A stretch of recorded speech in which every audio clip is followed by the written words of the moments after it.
May kwento ako. Isa akong lalaki at share ko lang yung experience ko sa pag-ibig.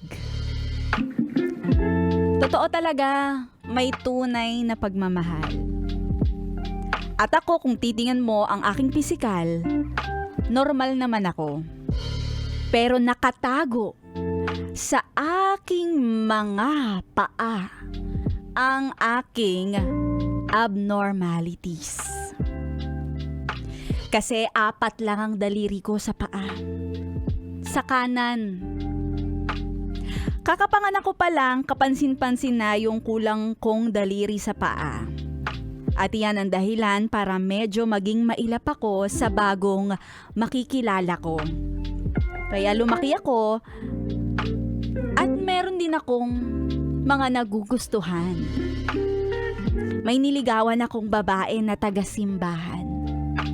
Maganda siya, mabait, laging lapitin ng mga kaibigan. Pero nung nagkakilanlan na kami, pinakita ko sa kanya yung paa ko. And after noon, medyo umiwas na siya sa akin.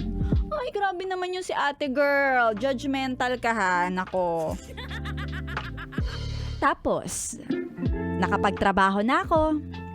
May babae ding naging tropa ko. Kabaliktaran siya sa nambasted sa akin.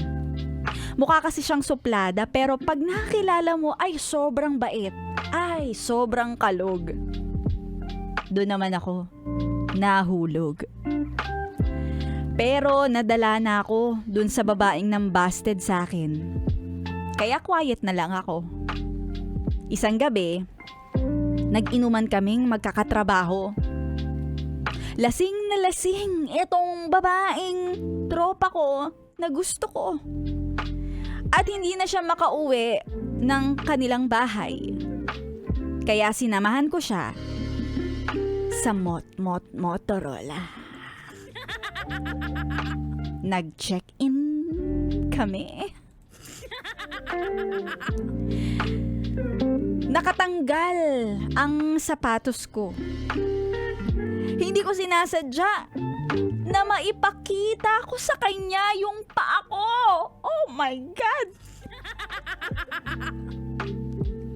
Lasing pa siya, pero nahalata niya at sinabi niya pa, "Hala, 4 lang ang daliri mo sa paa?" Sa isang paa ha? Isang paa lang pinag-uusapan natin ha? Sa kanan. At sagot pa niya, "Wow! Angas! Maangas daw!" Nahihiya ako sa kanya.